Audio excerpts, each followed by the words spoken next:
Sasuke Yukinari is teased and bullied by all the girls in his school. Even his teacher makes fun of his short height, and this constant mistreatment has left him to develop a phobia of women. He comes back home and enters his bathroom, but bumps into Kiri, who is his neighbor. She beats him up, and then he's suddenly transported to a magical world where he meets the fantasy girl Miharu. He gets scared and passes out at first, but wakes up next to Miharu feeling completely fine. He learns that he is Siren, which is a fantasy world away from Earth. Yukinari is pleased to see that Miharu is cute, and then he meets her sister Maharu, who also has the hots for him. She wants Yukinari all to herself, but Miharu rescues him from the awkward encounter. Later, Yukinari is told that less than 10% of the population here are men. A hilarious scene follows as he is chased by endless women, but he trips and falls, after which Miharu and the women creepily close in on him. However, Miharu causes an explosion and takes her crush to a hideout spot, which is her magical tub. Yukinari notices Kiri crying on the other side of the tub, so he asks to go back to Earth. Miharu honors his request, although it does become a little awkward for him. Our hero reappears in front of Kiri, who is pleased to get her boy toy back, but she beats him up when she learns that he was taking a bath with Miharu, who is also teleported here somehow. Miharu starts living with Yukinari, and she makes life difficult for him with her romantic gestures. Kiri doesn't like this, so she continues to beat him out of jealousy. Yukinari explains what had actually happened, so Kiri becomes more receptive to Miharu. The fantasy girl falls in love with bread and asks her master to give her some more, so he promises to get it once he's back from school. However, Miharu becomes very hungry while waiting, and then she steps out of the house to explore her new world. She becomes fascinated with bananas and chats with the store owner, who tries to feed her one, but she eats it in a very suggestive manner. This prompts him to become emotional about the first time he ate a banana as well. However, Miharu eats all his bananas and goes to her master's school. Now we see the school playboy Fukuyama, who teases Kiri endlessly. She angrily beats him up, and then Miharu arrives. Yukinari bonds with her, but Fukuyama falls in love with the fantasy girl and kidnaps her immediately. Miharu doesn't seem to understand what's going on, so she plays along while Yukinari chases after them. Our hero accidentally enters the girl's washroom and gets thrashed, so Miharu becomes emotional and causes another explosion. Later, Yukinari and his mistress get closer to each other. Our hero thinks back to one of the first instances where he got bullied by girls and wakes up to his cute maid who has made breakfast for him. Yukinari promises to overcome his fear of women, and then we learn that Fukuyama has sorted out Miharu's admission into their school. Our hero enjoys a nice breakfast, but gets into another awkward situation with Miharu, and it leads to Kiri whacking him again. On their way to school, Yukinari bumps into a blonde girl named Lisa, who seems to identify him as her future husband, but the girls manage to take him away. However, she decides to put Kosame and Ayate to work on detecting Yukinari's identity. After another hilarious encounter with Fukuyama, the assassins kidnap our hero after a brief encounter. Now we learn that the blonde is actually Fukuyama's sister, so he takes the girls to her dungeon. Lisa maintains that she will cure Yukinari from his phobia of women, and then she summons the gods of darkness. Miharu triggers another explosion, and this leads to Yukinari getting sent to the hospital. Lisa learns that Miharu is the only girl whom Yukinari isn't scared of, so she tries to win him over with a delicious meal. Now, Lisa tries to seduce her fantasy husband, but he gets scared when he sees what she's done to her brother and runs away. He comes back home to Miharu and they have a good time. The next day, Kiri visits Yukinari's house with some food, but spots Miharu going somewhere in a fancy limousine. She barges into his house and finds our hero feeling low because he is not with Miharu at the moment. Kiri tries to console him, but he worries that one day his mistress will leave him and go back to Siren. Suddenly, they realize that Miharu was taken in Fukuyama's car, so they rush to his mansion. The maid allows Kiri inside, but Yukinari is sent away because of Fukuyama's fear of men. This doesn't stop our hero, and he breaks into the mansion but is hilariously attacked by the security maids. Now Kiri is given a tour of the playboy's mansion but gets upset when she sees all the creepy tech around her. Meanwhile, Yukinari escapes from the maids but steps on one of the mines and is blown away. Then the head maid alerts Fukuyama about Kiri, who spots Miharu in a maid costume and goes after her. However, she bumps into Fukuyama and the playboy dresses her up to please his eyes. Then he acts as if he got sick from eating her food, so she is pushed to care for him while wearing a cute nurse outfit. During their funny argument, Kiri spots a ghost, and then Lisa arrives to reveal that one of her experiments went terribly wrong. Kiri is at her wit's end as Kosame also begins flirting with her, so she tries to run away. She finally manages to find and grab Miharu, who reveals that she's come to work as Fukuyama's maid so that she can pay for her share of the expenses. One day, a girl named Koyomi magically shows up in Yukinari's bathtub.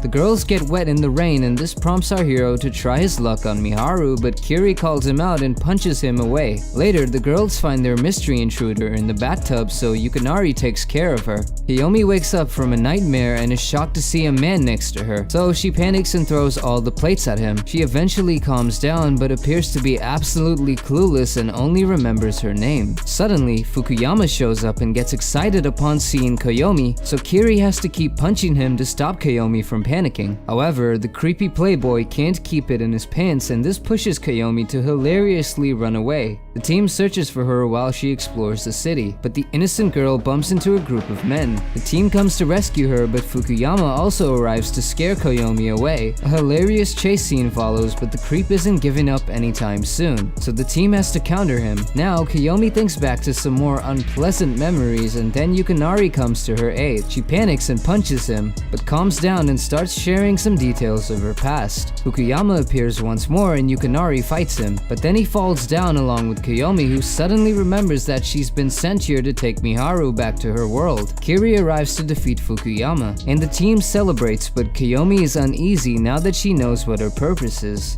In a flashback, Miharu complains about the disappearance of her sister, but is primarily concerned that Miharu might be having fun with Yukinari behind her back. This was what led Koyomi to Earth in the first place. The female agent is running out of time, so she goes to check on Miharu but witnesses another hilarious scene where Kiri is smashing Yukinari because his fantasy maid found one of his magazines under the bed. Now our hero talks to Koyomi and she mentions her dad, who was actually born on Earth. It doesn't take long for Yukinari to understand what Koyomi's mission is, so he decides to give her a pleasant day while she's still here. As Koyomi thinks back to how lonely she was as a child, she decides to go back to Siren alone. However, Miharu says she will come with her as she does not belong on Earth. The fantasy girls bid an emotional farewell to her master, and then she is finally reunited with her perky sister. Yukinari resumes with his life, but Fukuyama seems to be more upset than him for losing Miharu. Both our hero and his mistress seem to miss each other, and then Koyomi decides to visit the sisters. Miharu doesn't seem to be adapting to her normal life, so Miharu decides to send her back to her boyfriend using the aqua lamp. Queen Nene learns about this but chooses not to take any further action as there is no complaint. Later, Yukinari comes back home and is overjoyed to see his fantasy girl again. We also see that Koyomi has arrived with her partner Tomoka, who is also known as Tomo. She reveals that Miharu has sent them there to look for a future husband as she is becoming desperate. Tomo tries to act cool but panics when she spots a magical seal inside of her bag. Miharu names her Ebi, but the seal panics after learning that she wants to eat her. A chaotic scene follows, but then Miharu becomes friendly with Ebi. Koyomi isn't confident in her abilities to find a man for Miharu as she fears she'll find a creep like Fukuyama again. But the team cheers her up and even Tomo decides to set off on her own mission. Meanwhile, Lisa spies on the harem and summons Hayate and Kosame to help her out. Now the girls put on a show to attract possible husbands while Kosame seductively watches them with her camera. Now some men find Tomo, who tries to trick them into coming with her, but Hayate distracts them towards Koyomi, who is dressed up as a panda, cries over her failure to attract a man, but then the entire mob finds her and they create a ruckus. Luckily, the harem girls take her away to safety. Meanwhile, a mysterious man finds Tomo and she leads him to the house. However, he turns out to be Fukuyama and he goes crazy upon seeing Koyomi again. It leads to a struggle in the tub and then all three of them are taken back to Siren inside Miharu's tub. Tomo offers the playboy to Miharu, but she doesn't want such a weird husband, so she sends them back instantly. Miharu is very excited for an upcoming chemistry experiment as she believes that food will be made out of it. Yukinari clears the confusion and tells her that the chemicals should not be consumed. The next day at school, Kiri beats up our hero after another accident and Miharu drinks some alcohol in the process. She passes out and starts to sneeze explosively after waking up. This eventually creates multiple clones of Miharu that disappear once they are touched. The team searches for the real Miharu while Fukuyama goes crazy with the real-life fantasy. Now, the Miharu army terrorizes the supermarket and attacks everyone, including the Banana Man. He hilariously unites with Fukuyama and Kiri as they try to put an end to the clone attack. Meanwhile, Yukinari goes looking for the real Miharu. The clone invasion is made to look like a zombie attack as the store owners unite against them, but are still unable to counter their tremendous hunger. Fukuyama continues to touch the clones out of excitement, but they vanish instantly, thus helping the store owners with their mission. They equip the playboy with a hilarious banana costume and he lures the clones towards him. Now, Yukinari finds the real Miharu who had passed out from the alcohol and they happily reunite. They go back to the supermarket and learn that Fukuyama has become a local hero for demolishing the clone army with his creepy excitement. Later, Japan wins the World Cup and everyone celebrates, but Tomo wants to watch her drama channel. It ends up in an argument that eventually has Kiri throwing Yukinari into the TV set. Now, Tomo decides to show off her powers, so she transforms Ebi into a cute baby and the harem girls go crazy. Later, Lisa shows up and Ebi rushes to her for safety, so Tomo demands her back. However, the Wicked Witch unleashes her powers to defeat the harem and takes Ebi away. Later, Fukuyama drops by to see Lisa, and he goes crazy over the cute baby Ebi. Lisa decides to use another spell on him, and the explosion attracts our hero and his harem to visit the Playboy Mansion. The flashback shows us how Lisa awakened her doll Ellie to be her first friend. They have a lot of fun together, but one day, the magic wears off, so Ellie becomes a normal doll again. This breaks Lisa's heart, and it eventually led her to become a witch. The team finds Lisa in the middle of a chat with Ebi, but Tomo wants to get back at her, so she transforms some animals into monsters and attacks the witch. However, Lisa uses her black magic and defeats the army with ease. Then, Ebi accidentally steps on a sacrificial seal, and Lisa worries that she will lose her as well. But Tomo uses her magic to reverse the spell, and she also brings Ellie back to life. The girls make up and everyone shares a light moment now that Lisa is happy again. Later, the fantasy girls ask for a larger place to chill, so Yukinari takes his harem to a spooky spring cabin where they can get more space. The head lady teases Yukinari about his mistresses and then the girls scream, so our hero rushes to the scene. We learn that this spring is actually an alligator farm, but Miharu and Tomo have fun with the reptiles. The girls enjoy by the river, but Kiri blindfolds Yukinari so that he can't peep on their bodies.